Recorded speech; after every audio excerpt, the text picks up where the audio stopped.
Sejam todos bem-vindos a mais um Papo com Seminarista. É uma alegria estarmos aqui juntos para mais um papo descontraído para você que nos escuta na Rádio Excelsior ou que nos acompanha, nos assiste através do YouTube. Bem-vindos ao nosso Papo com Seminarista. Eu me chamo Pablo Lacerda, estou aqui do lado de meu amigo Paulo e juntos vamos caminhar, né, nesta tarde de sábado. Hoje nós temos um convidado especial, mas queria mandar um abraço todo especial para você que continua nos acompanhando, vem nos acompanhando desde o início, as pessoas também que chegaram depois, um abraço todo especial. Hoje quero mandar um abraço especial para a paróquia de São Lucas Evangelista, porque a surpresa que estamos aqui vem de lá, viu? E sem mais delongas, vamos chamar o nosso convidado, Paulo. Pois então, faça as honras, meu irmão. Hoje nós estamos no Papo com Seminarista com o reverendíssimo Padre Domingos Sávio Souza Leal. Seja bem-vindo, Padre, ao nosso Papo com Seminarista. Muito obrigado pelo convite, de estar aqui com vocês. É um prazer também a gente poder falar, né, através da Rádio Excelsior, através dos outros canais do YouTube, com aqueles que nos acompanham e poder talvez aí falar, passar uma mensagem. E por coincidência, você falou Paróquia São Lucas, né? Dia 9, que é quarta-feira, nós começamos a novena em preparação à festa dele, dia 18. Então, não sei Esse se ano foi vai bombar. Não sei se foi, como diz assim, planejado ou as coincidências, elas acontecem também, né? Que bom, Padre. A gente vai divulgar aqui também, vamos falar de tudo aqui. Padre, mas vamos iniciar com a pergunta que sempre falamos para os nossos entrevistados, as pessoas que vêm aqui bater um papo conosco. É a primeira vez do senhor no podcast assim, desse estilo? É a primeira vez. Teve um tempo que eu estava até na rádio, passei um tempo no programa Restauração, depois por motivos me afastei um pouco, mas assim, nessa proposta é a primeira vez. Sim, muito bom. O senhor vai ver que é tudo tranquilo aqui. A gente lança as perguntas bombásticas. O produtor ali pega um lenço e aqui já foi. Tudo acontece. Padre, o senhor é padre já há muito tempo. Apesar desse rosto assim novo, dessa Obrigado. Cara jovem, o senhor já é padre há muito tempo. Como, assim, despertou a vocação sacerdotal do senhor? Eu gosto de dizer que a minha vocação, eu não marco nem tempo nem espaço, né? Porque, de certo modo, minha família sempre foi católica, participou de igreja. Eu, desde pequeno, também sempre participei, desde movimento Coroinhas, grupo de jovens, fui para a Legião, fui catequista, né? Digamos assim. E esse caminhar dentro da igreja, eu diria que ele foi me amadurecendo para isso. Até quando eu fui convidado para participar de um grupo vocacional na minha paróquia de origem, Nossa Senhora Aparecida, que pertence aos padres vocacionistas, né? Então, eu praticamente passei 2 anos e nesse caminhamento foi aí amadurecendo, fui, como se diz, vendo isso. Eu gosto de dizer que a minha vocação tem muita mediação, né? Tem a mediação da minha família, que eu acho que os pais que zelam pela igreja e que oram pelas vocações, também tem a alegria de poder oferecer um filho para a igreja. E meu pai tinha essa alegria, né? De saber que ele ia ter um filho padre, que ele tinha um filho padre, e para ele era uma coisa assim, do outro mundo. Como também eu gosto de dizer que 2 outras mediações que foram importantes para mim foi Padre Polito, foi ele que criou a paróquia, mas ele foi o primeiro pároco de Nossa Senhora Aparecida, né? Era italiano, uma pessoa assim de coração fabuloso, e Padre Nicola, que foi o meu orientador vocacional. Então, eu vejo a minha vocação como um processo de maturidade, onde a mediação da igreja aí se faz presente. Que lindo. E bom, é importante saber que teve o apoio dos pais, né? Sim. Nem todas as vocações, a gente entrevistou 2 também, Kaique e Landerson. Quer dizer, mais assim, que nunca foram coroinha, nunca tiveram esse ingresso, esse interesse de ser padre. Mas, particularmente, a minha vocação não teve muito apoio dos pais. E saber de uma vocação do Senhor, assim, que nasceu com esse apoio. Meu pai nunca me contou, sabe? Meu pai não era muito assim, de conversar sobre certas coisas. Mas o pessoal conta que ele sempre tinha um desejo de ter um filho padre. né? E eu sou o primogênito, digamos assim. Mas ele nunca chegou para mim, seja isso ou seja aquilo, né? Para meu pai, os filhos tinham que ser pessoas de bem. O que escolhessem na vida teria todo o apoio dele. E quando ele soube que eu ia para o seminário, Ave Maria, para ele foi uma festa. Pulou de alegria. Foi uma festa muito grande, né? Quando foi no período da minha ordenação, ele estava assim... Eita, exultante. E minha mãe também, né? Eu digo meu pai porque era uma coisa assim que parece que ele sonhava, né? Que um dos filhos dele, só somos 2 homens, fossem. Mas nunca ele me disse nem seja, nem não deixe de ser. Mas eu sei que no fundo do coração, e quando eu decidi... O que ele pôde me dizer foi, ele nunca negou, sempre me deu apoio, sempre me ajudou, né? Tudo que eu precisava. Então, eu realmente, nesse ponto, eu sou muito feliz pelo apoio de minha família, também pelos meus irmãos, mas eu digo assim, mais do meu pai, pela questão do desejo dele, né? Então, por isso que eu digo que a mediação, porque muitas vezes as pessoas dizem assim, não tem importância, mas tem, eu acho que a gente desde pequeno crescer, né, vendo falar bem, eu costumo dizer que eu nunca vi meu pai falar mal de um padre. Ao contrário, se alguém chegasse perto dele para falar mal de algum padre, ele era capaz de mandar calar a boca, né? O respeito que ele tinha pelo sagrado, eu diria assim que isso foi, para mim, foi extremamente fundamental. Importante. Foi fundamental. Que bom, é bonito ver isso, né? Verdade. E tem um questionamento assim do povo, a gente vai olhando no YouTube os comentários. E o povo, quando nos encontra também no dia a dia, faz uma pergunta assim muito específica. Como é ouvir a voz de Deus na vocação? Como é ouvir? Como é que vocês escutaram? E seria bom se eu falar, hoje eu só tenho uma experiência de padre, de acompanhar várias pessoas, de pároco. Então, hoje eu já tenho uma outra visão. Mas como foi, logo lá no início, escutar a voz de Deus, esse chamado? Ô Paulo, eu costumo dizer que eu não tinha essa preocupação de ouvir a voz de Deus, né? Até porque aquilo que eu dizia da mediação, para mim, ela é importante. Deus fala também através das pessoas. Assim como você tem vários exemplos na Bíblia, ou dos apóstolos que vão, né, e dizem, olha, encontramos o Messias, ou mostra esse caminho, digamos assim, de alguma maneira. Então, eu acho que a voz de Deus, ela, para mim, eu não sei separar o tempo, né? Ela passa por esse caminho, pelo caminho de que Deus se serve também dos acontecimentos, dos fatos, das pessoas, para nos fazer perceber de que Ele nos chama para alguma coisa, né? Então, eu não alimento assim, nem digo assim, eu tive uma preocupação de querer escutar a voz de Deus, não. Deus me falou através das pessoas e dos acontecimentos. Samuel e Eli, assim, né?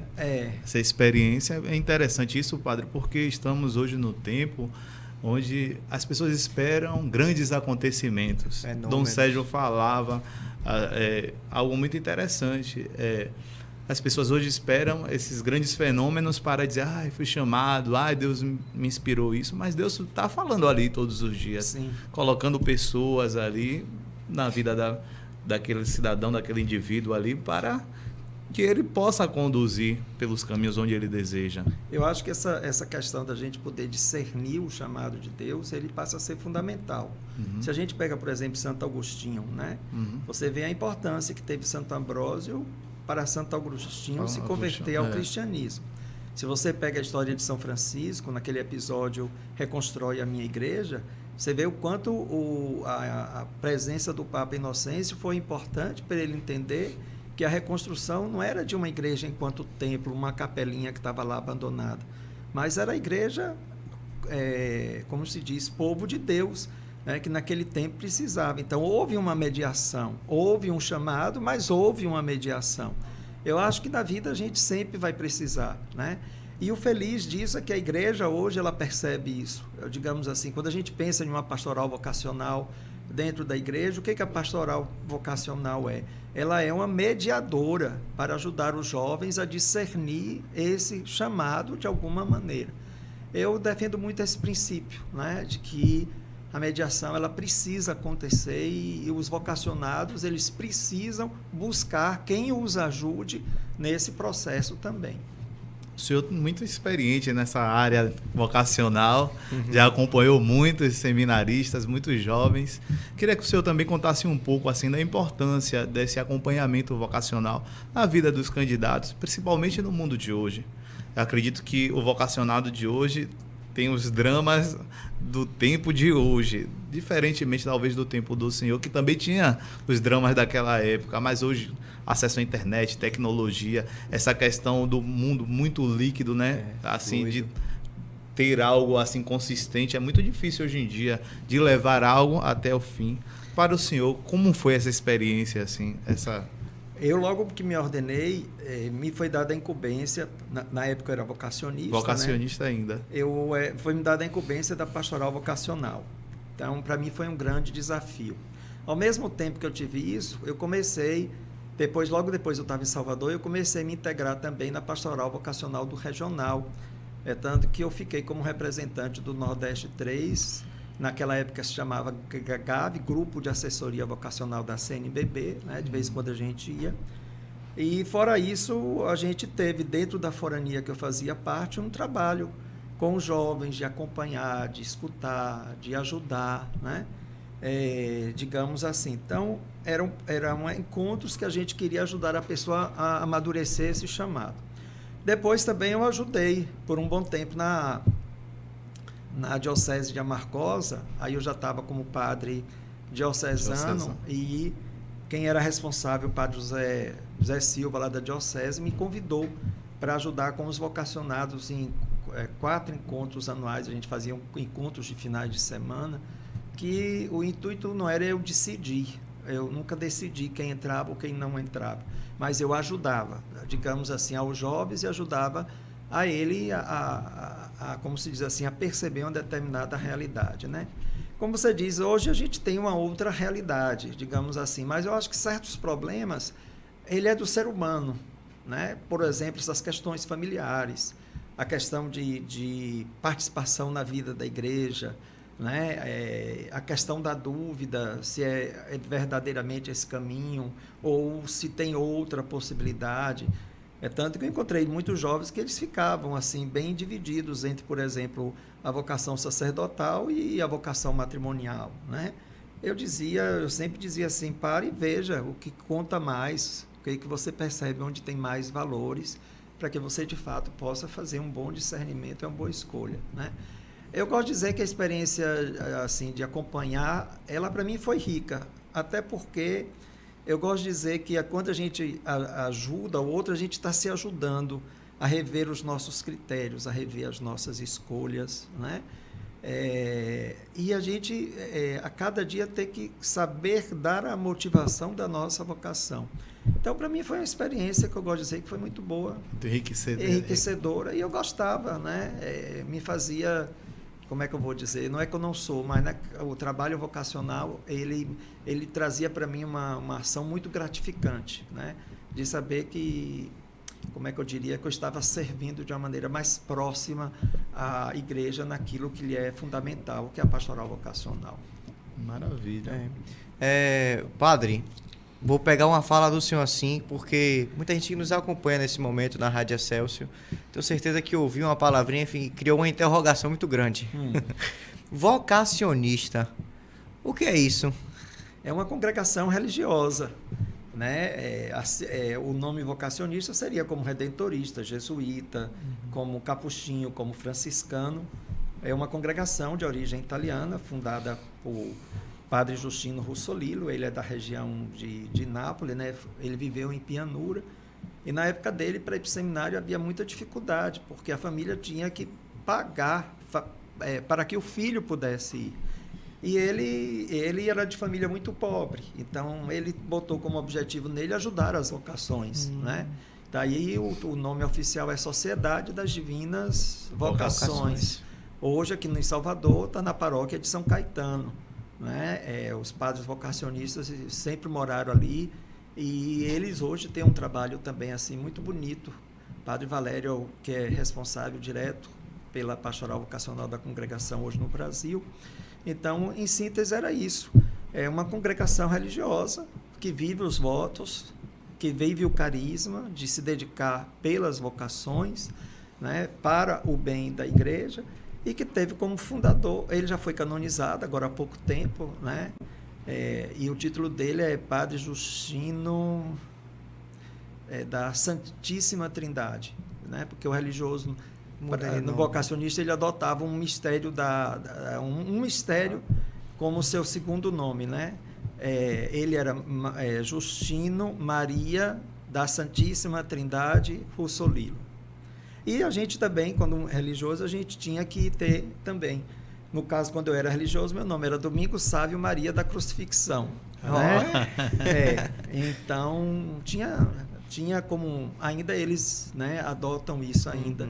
É um modo de ter a devoção à Nossa Senhora, porque ele tinha uma grande devoção, e contemplar um mistério dentro da sua vida, que você assume também para você, né? Nessa condição. É interessante e é bom também perguntar, né? Perguntar entre aspas, mas é um bate-papo, como a gente está aqui, bem descontraído, inclusive gostando muito, o pessoal que está de casa, tenho certeza também.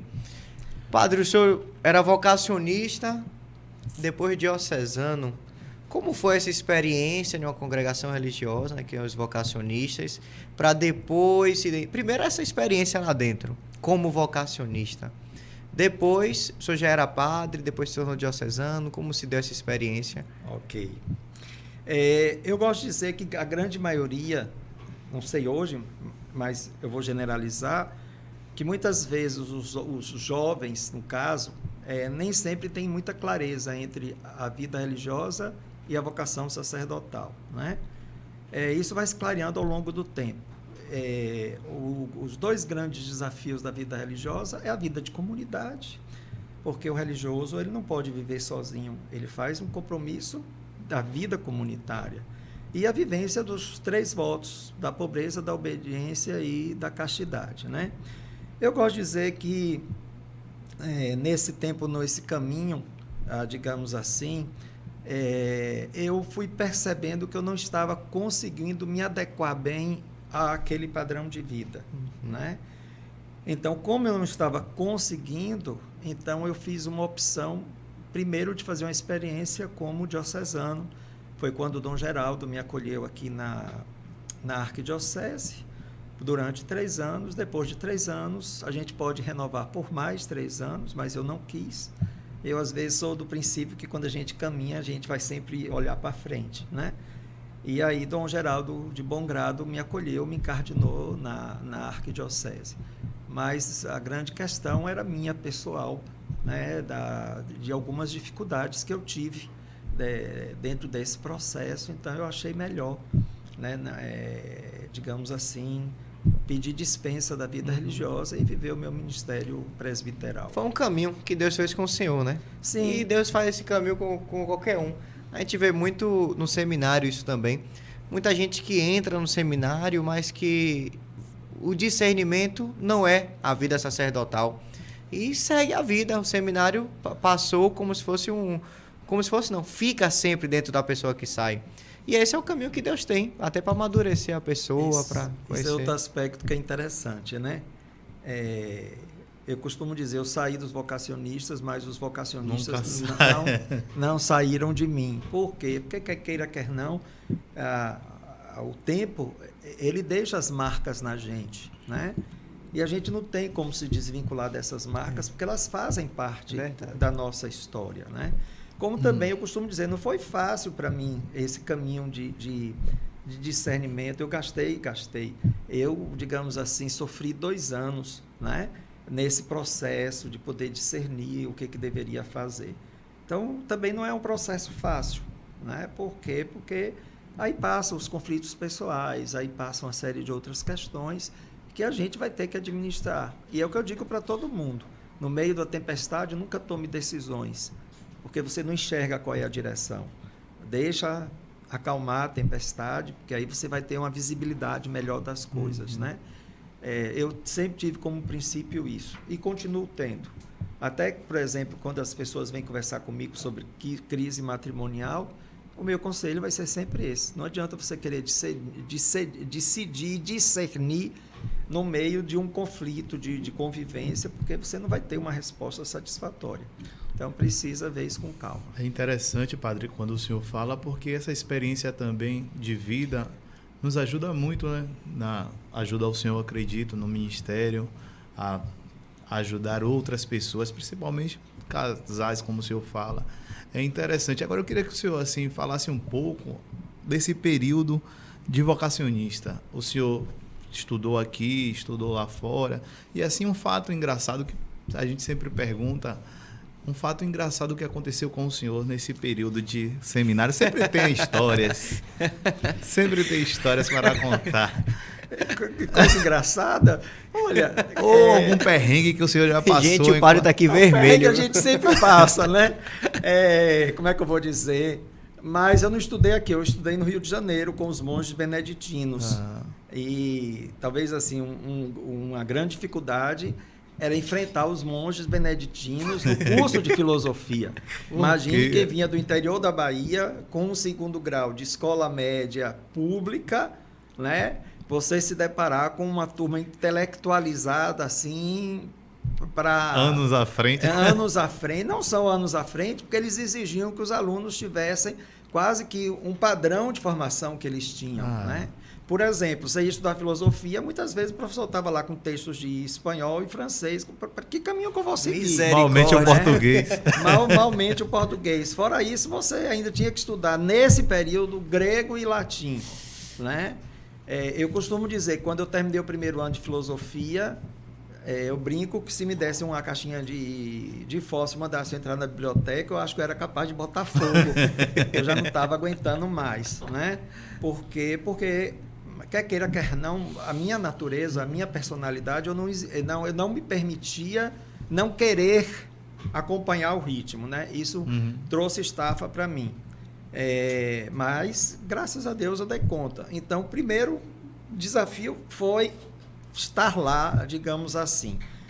Depois a gente se adapta, aí a convivência passa a ser fabulosa, porque eram várias dioceses que estudavam lá, Niterói, Petrópolis, os vocacionistas, outras congregações, tinha religiosas, tinham leigos. Então, eu costumo dizer que a gente praticamente passava o dia lá no mosteiro, que a gente ia de manhã, ficava lá para estudar, etc. Tal. De tarde tinha as aulas. Então, o tempo que a gente voltava para casa e o tempo que a gente estava enquanto comunidade também era muito pequeno, né? Digamos assim, porque você enfrentar, por exemplo, quem conhece o Rio de Janeiro, uma Avenida Brasil da vida, você pega um engarrafamento, você perdeu amanhã, né? Em algumas circunstâncias. Para você que está reclamando da paralela.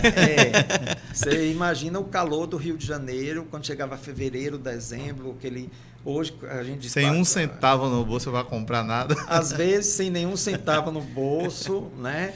Outro perrengue que você perguntou assim, que agora você falou de dinheiro, que eu me lembrei, quando eu tive paralisia facial, né? Naquela época, eu acabei procurando os hospitais públicos. Primeiro fui para não tinha atendimento, mandaram para outro lugar.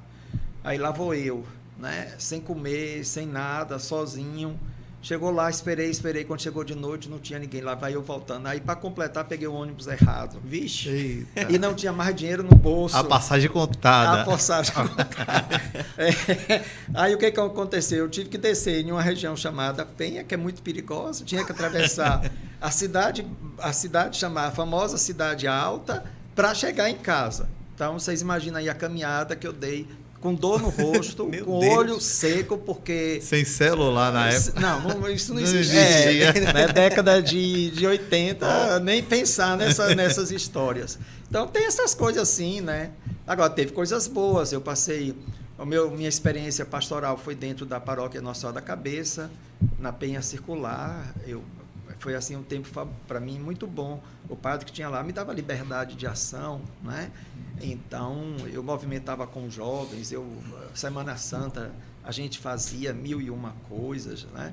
Tanto que desse grupo, desse pessoal, quando eu me ordenei em pleno sábado de carnaval, né? Aí o pessoal, mas sábado de carnaval, 13 de fevereiro. 13 de fevereiro. Mas por quê, né? A desculpa que eu tinha dado foi que dia 14 era aniversário de casamento de meus pais, eu queria celebrar. Mas, no fundo, era porque essa turma do Rio, para vir, tinha que ser um período que carnaval. tivesse... A festa. Isso, que tivesse um tempo maior. Não tinha, naquela época, avião nem se pensava. Para ter uma folga e vir. Isso, de ônibus, Rio de Janeiro, Vitória da Interessante, fez um Conquista. combo. Aproveitou o carnaval e foi pra Isso, ordenação. foi para mim. É justamente isso, né? Eu queria muito que essa turma... Foi quase um ônibus que veio. Não veio todo mundo de vez, veio a prestação. É tanto que toda hora eu estava na rodoviária pegando gente, né? E o bonito foi isso, esse pessoal que eu fiz muita assim, amizade e tudo mais, a grande maioria veio para a minha ordenação, né? Então, são 20 horas de viagem, imagina, aí 20 para vir, 20 para voltar. Então, a gente tinha que ter, eu falei, não, gente, eu sei que muita gente vai reclamar, mas eu quero que a turma do Rio esteja presente, essa era a minha pretensão, né? E eu não me arrependo, não. Foi assim, foi fabuloso e tudo, né? Meu pai teve a alegria de acolher, minha mãe, as famílias de Conquista, acolheram todos eles. A gente não pagou hospedagem para ninguém, nem eles pagaram. Foram todos os leigos da paróquia que hospedaram mais de 40, quase 50 pessoas naquela época. Quase uma pré-jornada. Foi muito bom. Foi um evento. Foi um evento. Que bom, padre. Assim, o senhor falou que lá em 1980. Eu fui ordenado em 88. Obra isso. Né? Eu morei no Rio de 82 a 87. Então, 36 anos de ordenado. Tá vendo? Padre Sábio vai falar aqui, daqui a pouco, a receita para ficar jovem. Você que está escutando na rádio, vá no vídeo, vá lá no YouTube. Veja como é o padre jovem. Mas eu me ordenei muito cedo, porque eu fui também para o vocacionário muito cedo, né? É tanto que na época o geral teve que me dar 3 meses, 3 meses de dispensa para eu ser ordenado. Eu fui ordenado naquela época com menos de 25 anos. Novinho, como diz o povo. Né? E o desafio foi que logo depois eu vim morar em Salvador, assumi a pastoral. Na época, o padre que estava em Menino Jesus de Praga, que era dos vocacionistas, teve que ir para a Itália. Aí eu fiquei num zigue-zague entre paróquia, Menino Jesus de Praga, pastoral vocacional, morando em São Caetano. Né? Então, foi uma experiência fabulosa também. Dentro da nossa arquidiocese, você já passou por várias paróquias, né? Já. Tiveram várias experiências. A primeira foi Saramandaia, né? Eu costumo São Francisco dizer de Assis. São Francisco de Assis, que foi assim um desafio muito grande em todos os aspectos, né? Porque ali é uma realidade toda própria, onde a paróquia também não tem muitos recursos, não tinha muitos recursos de sobrevivência.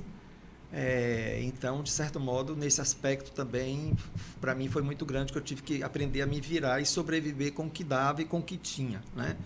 Depois eu fui para... Aí, por um tempo, eu fiquei por um ano com Saramandaia e Pernambués, São José Operário. Depois eu falei para o bispo, não dá para ficar com 2, porque chega final de semana, missa e reunião, uma coisa e outra. Não escolhi, mas ele então me deixou só com São José Operário, onde eu fiquei 8 anos. Foi uma experiência também que eu gosto de dizer que foi desafiante. Pablo é de lá, né? Meu ex-para. Mas o chamego dele é Padre Fernando. E meu padrinho de crisma. Pois é, mas o chamego dele ainda é Fernando. Tá? Gente, deu para sentir uma coisinha aí. Casos de família. Casos de família. E depois eu fui para a Fazenda Grande 3, São Marcos. Fiquei 3 anos. E aí eu fui para São Lucas, onde eu já estou quase há 6 anos lá.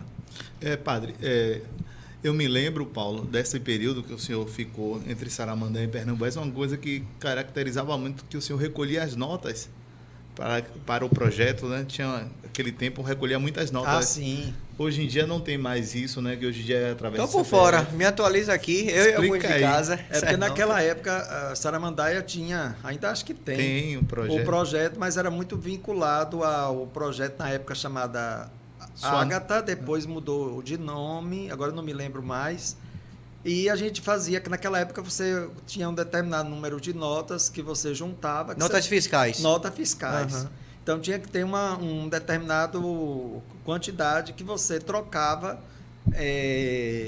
como é que a gente diria, por coisas para o uso Da comunidade?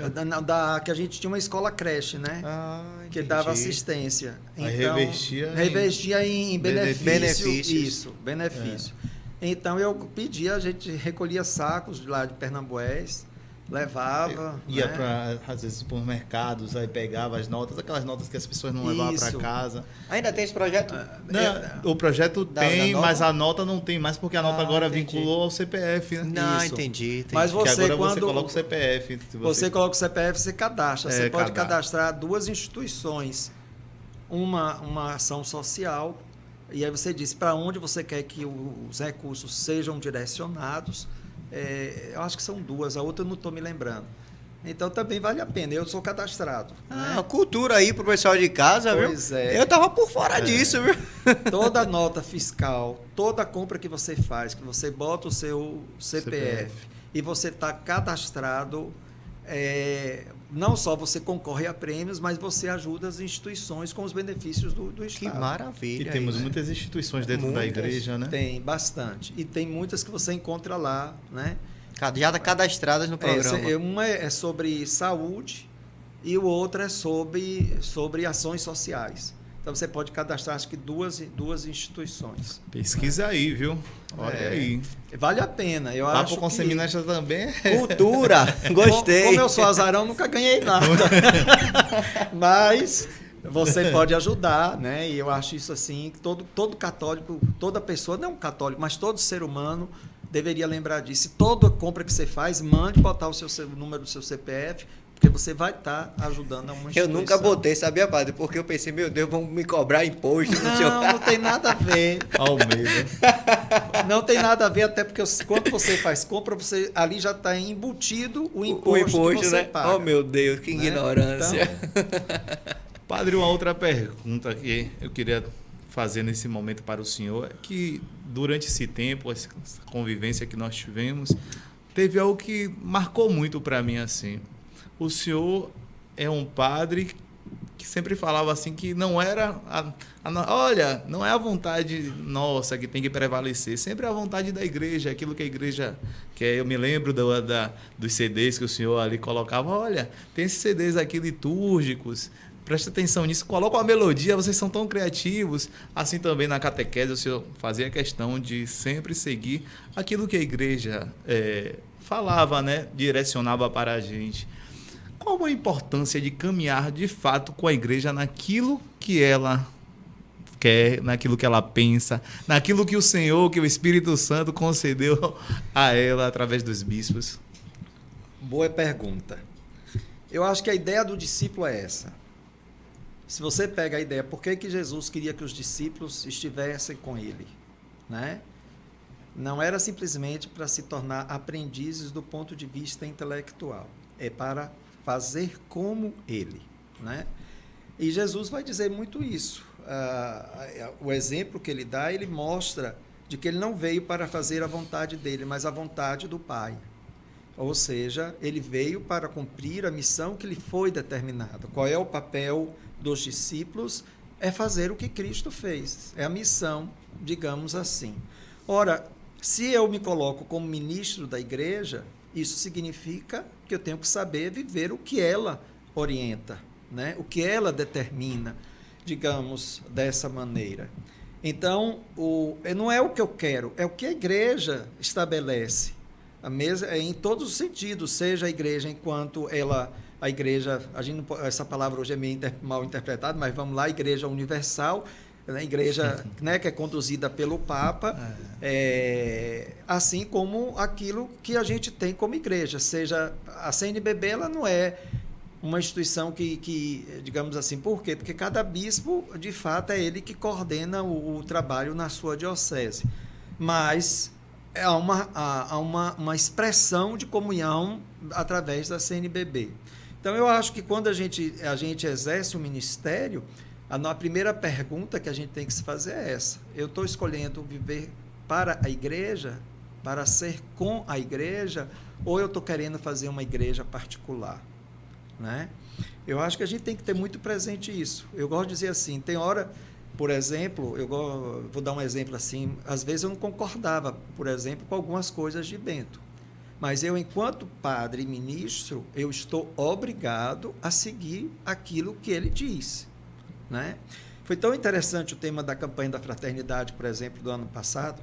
Eu vi muitos padres dizerem assim: porque o tema foi escrito por uma pastora de outra igreja e essa pastora era a favor do aborto. Mesmo, deu muita confusão mesmo.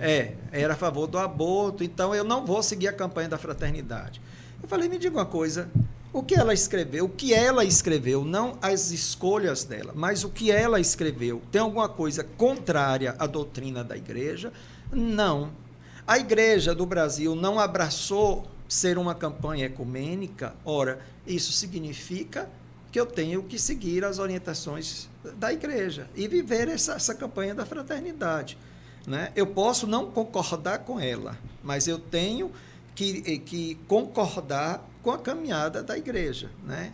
A mesma coisa, em tantas outras instâncias, às vezes eu escuto meus irmãos, como escuto leigos, né? Hoje em dia virou uma moda criticar a CNBB, os grupos radicais dentro da igreja. E o problema não é nem criticar, simplesmente é o modo como critica. Né? Não tá certo, não é o fato de criticar, é o modo como critica. Eu vou dizer melhor, é a oposição escancarada que faz a ação da CNBB.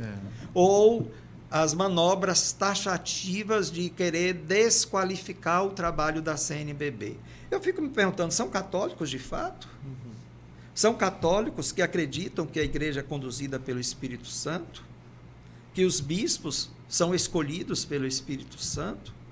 Ora, se nós somos igreja, a gente tem que caminhar na unidade, na comunhão.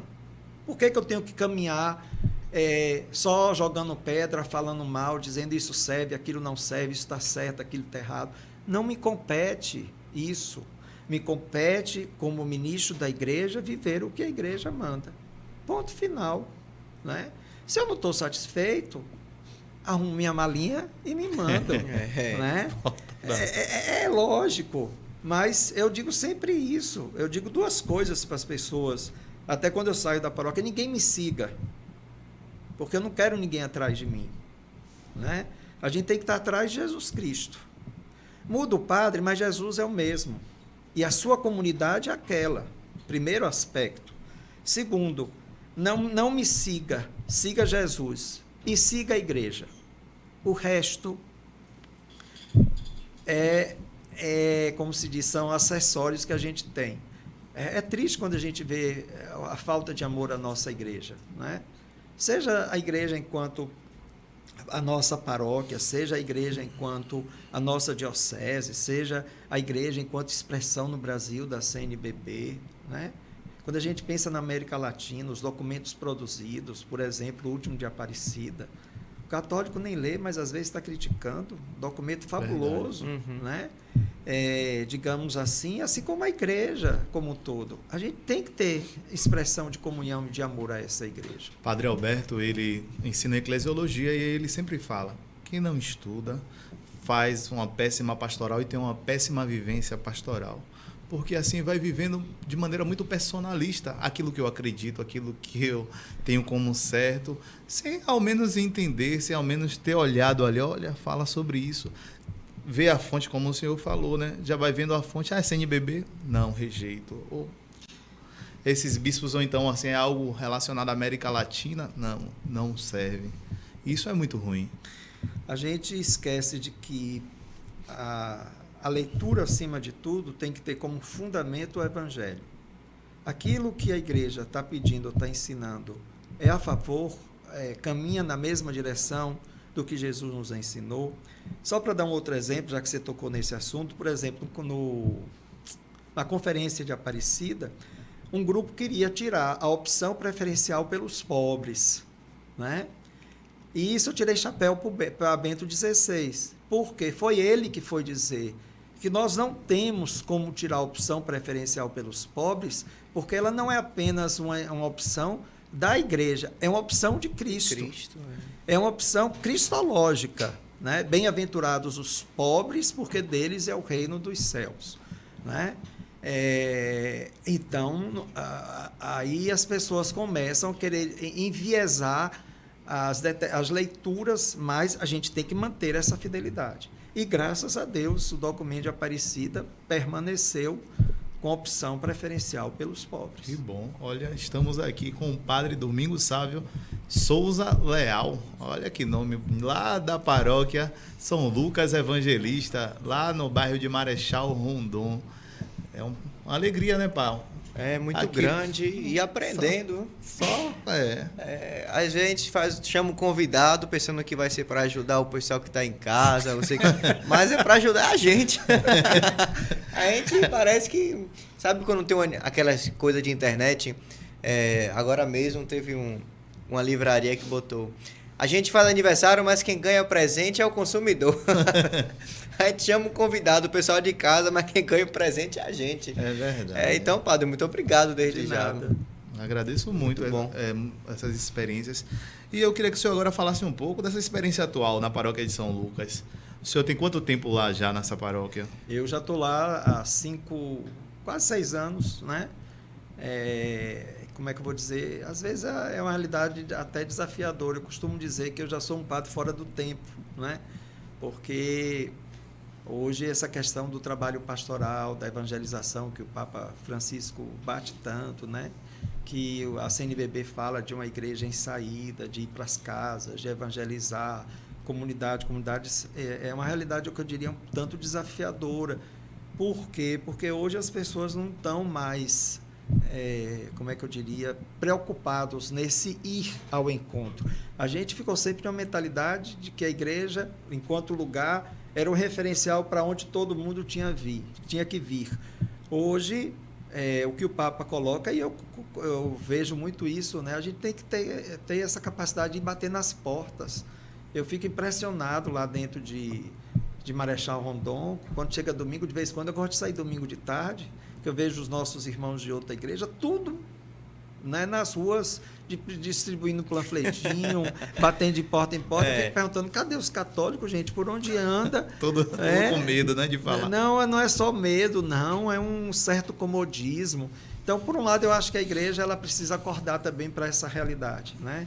A gente insiste, persiste, e às vezes a gente acaba se tornando um pouco, como é que eu diria, inconveniente, mas eu acho que a igreja, ela de fato tem que perceber isso. Ou ela vai evangelizar, ou ela vai continuar se esvaziando e vai continuar perdendo, né? Verdade. Ela precisa acordar. A gente acha que o que está aí, digamos assim, parece que responde, mas não responde. Porque, ora, aí eu gosto muito da frase de São Paulo: ai de mim se eu não evangelizar. Se a igreja, né, o Papa Francisco, quando lançou essa frase, muita gente ficou assim assustada, muita gente criticou uma igreja em saída, né?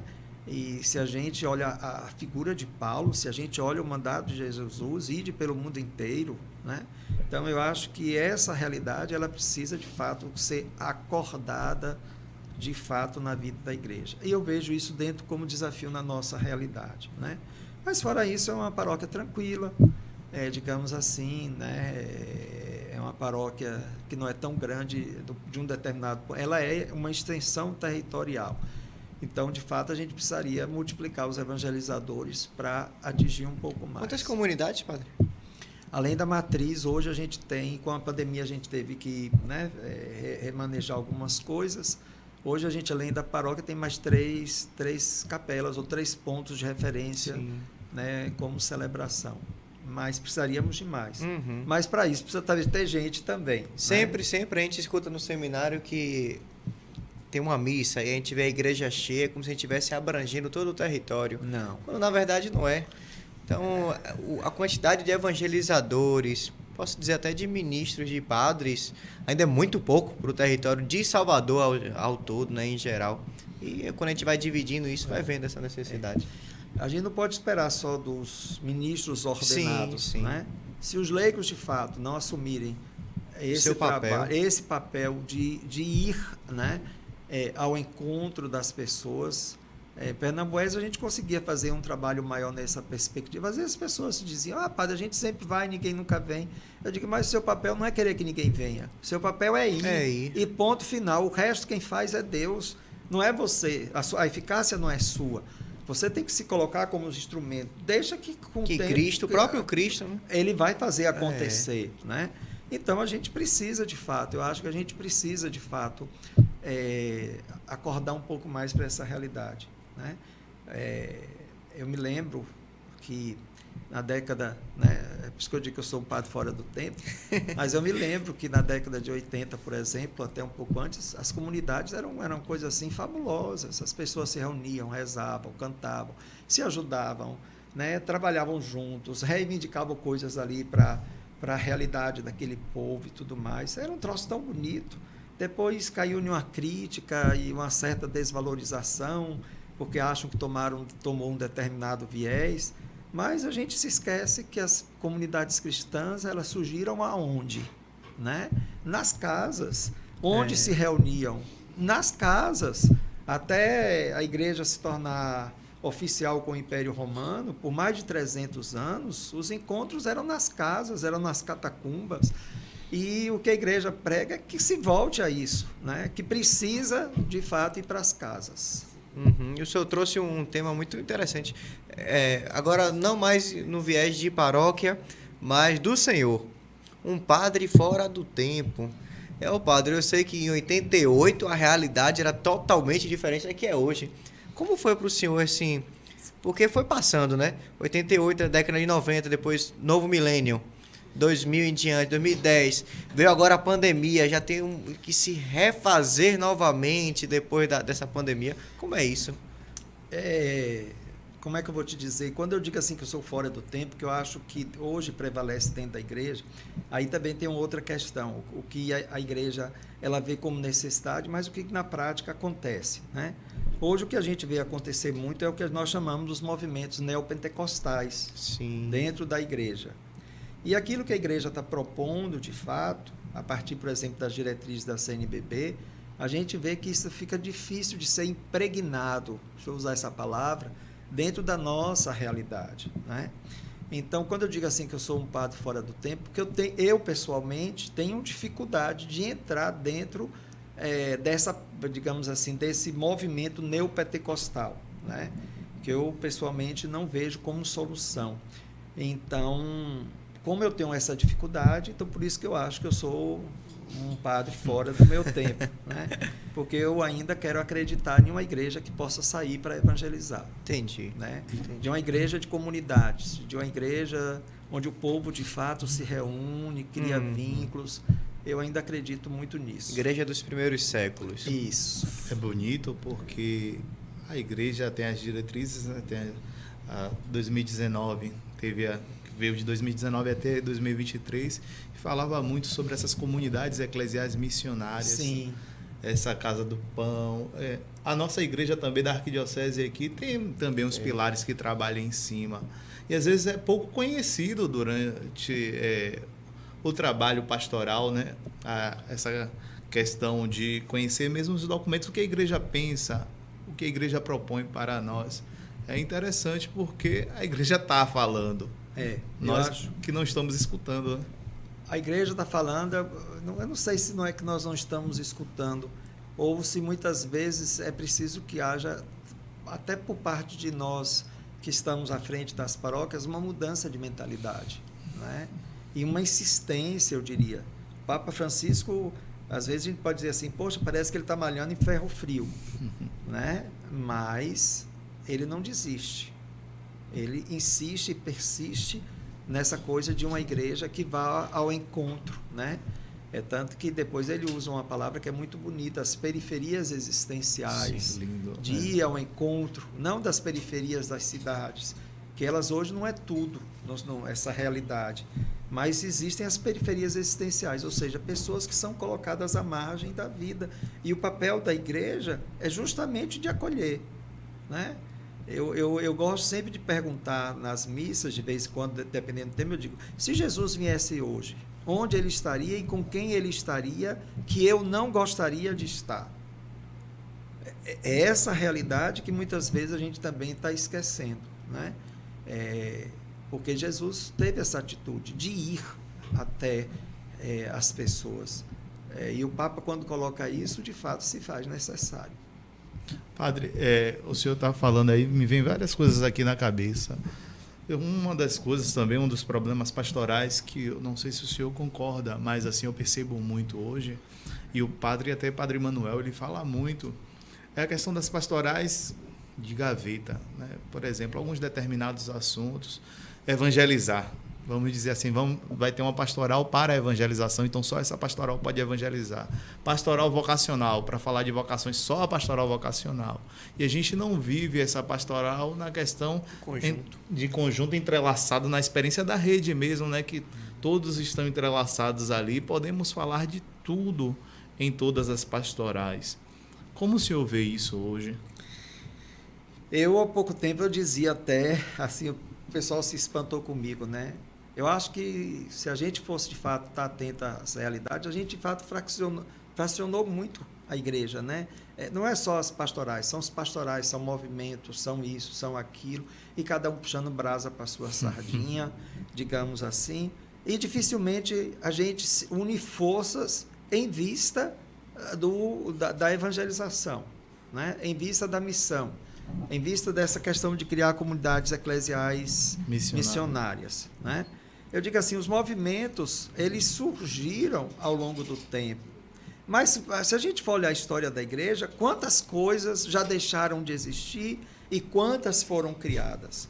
Eu acho que vai chegar o tempo que, de fato, a gente também vai precisar repensar, né, essas gavetas, vamos dizer assim, para que elas possam ser integradas, de fato, em vista do bem maior da igreja, né? Por exemplo, Dom Joel, que hoje é bispo de Petrópolis, no Encontro Nacional dos Presbíteros, ele fazia uma reflexão com a gente que era muito interessante sobre essa realidade da igreja do Brasil. Antigamente, nós dizíamos que o Brasil era um país católico. Ele disse que hoje, provavelmente, nem metade da população brasileira mais é católica, né? A gente ainda tem uma doce ilusão de que o catolicismo ele prevalece, mas tudo indica que não mais. Mas aí vem a questão, será que não estamos, né, como é que eu diria, deixando de cumprir aquilo que de fato é importante, né? Ele dizia, ele fazia uma reflexão muito bonita, eu gosto muito dele.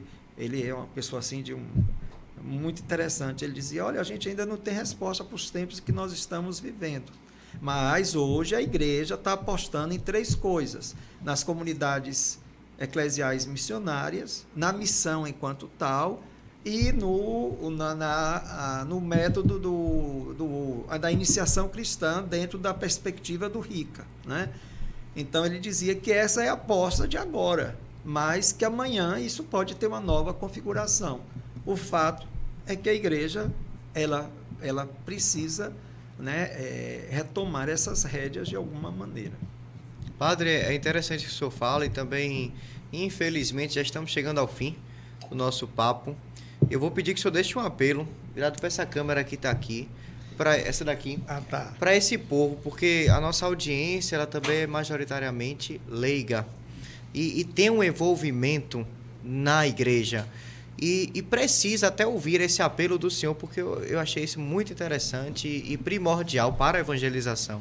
Esse assumir o seu papel até de batizado, uma consciência de batizado, pastoral, evangelizador, tudo isso que traz com o batismo. Então, o senhor falou sobre isso, agora direciona para essas pessoas que nos escutam e que nos assistem. Primeiro, reforçar aquilo que eu dizia, né? Eu acho que a gente tem que ter essa consciência de que Cristo nos envia. Eu gosto de pensar sempre na figura de Maria Madalena, quando encontra Jesus ressuscitado. É uma imagem que, para mim, assim, é constante na minha vida. Madalena volta para dizer, eu vi o meu Senhor. Eu gosto de dizer, imagine a loucura de Madalena, a alegria de Madalena de poder anunciar o Cristo ressuscitado. Ela não retém para si, mas ela quer anunciar.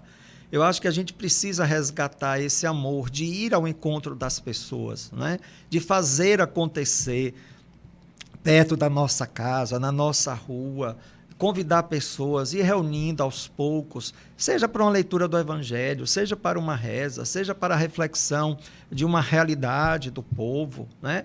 Então, a gente precisa, de fato, estar presente a isso. E eu diria até, procure conhecer as diretrizes da nossa igreja, para vocês perceberem quando ela fala dessas 4 realidades, das chamadas casas, assim, ditas, né? Para que a gente possa perceber isso. E aquilo, o apelo do Papa, a alegria de anunciar o Evangelho deveria estar na nossa vida. Esse é o primeiro. O segundo, eu dizia, a gente começa quarta-feira lá na paróquia, a novena de São Lucas. Então, mesmo quem estiver longe, quiser dar a alegria da sua presença na nossa paróquia, será muito bem recebido. Do dia 9 até o dia 18, o dia 18 é o dia dele, é a festa dele. Esse ano nós optamos por estudar aqueles cadernos que foi feito pelo Dicastério para Evangelização sobre a oração, né? Que esse ano o Papa dedicou à oração. Então, nós vamos fazer a apresentação disso e também aprofundar um pouco a importância da oração na vida da igreja. Então, quem quiser estar conosco, se sinta convidado. Paróquia São Lucas, Estrada Campinas de Pirajá. Ô, padre, muito obrigado pela sua presença em nosso Papo com Seminarista. Foi muito bom, hein, Paulo? Hoje foi... Olha, hoje teve doutrina, tem eclesiologia, cultura, eu aprendi muita coisa. Bote seu CPF na nota e destine para uma instituição de caridade. Quero mandar também um abraço lá para dona Ivone, né? Tá lá em Conquista. Minha mãe mora lá, Tá lá. Manda um abraço aí pra tua mãe também, que vai assistir nosso Papo com Seminarista. Claro que ela deve assistir. Então, minha mãe, um abraço muito grande. Eu tive com ela essa semana, né? Eu tive que ir à Conquista. Mas mãe é mãe, a gente tem sempre esse amor. E a minha, então, eu costumo dizer, é um exagero de mãe, porque é excessivamente preocupada. Então, minha mãe, um abraço muito grande. Obrigado. Aquilo que eu dizia no começo, obrigado por sempre me apoiar, sempre me acolher, sempre estar aí como colo de mãe quando se faz necessário. Um beijo muito grande para a senhora e para todos de lá. Amém. Que declaração linda. Esse foi mais um Papo com Seminarista com o Padre Domingos Sávio. Tenham todos uma excelente tarde, uma excelente semana. E fiquem nos acompanhando aqui na Rádio Excelsior, nossa querida Rádio Excelsior. E também nos acompanhem através da nossa rede social, YouTube da Arquidiocese de Salvador. Semana que vem tem mais, viu? Semana que vem estamos no nosso 20º Papo com Seminarista. Semana que vem, né? Tem um convidado especial Quem também, viu? Espere e verás. Semana que vem vai vir um doutor. É bom sempre deixar surpresa, né? Fiquem todos com Deus. Um abraço, até a próxima.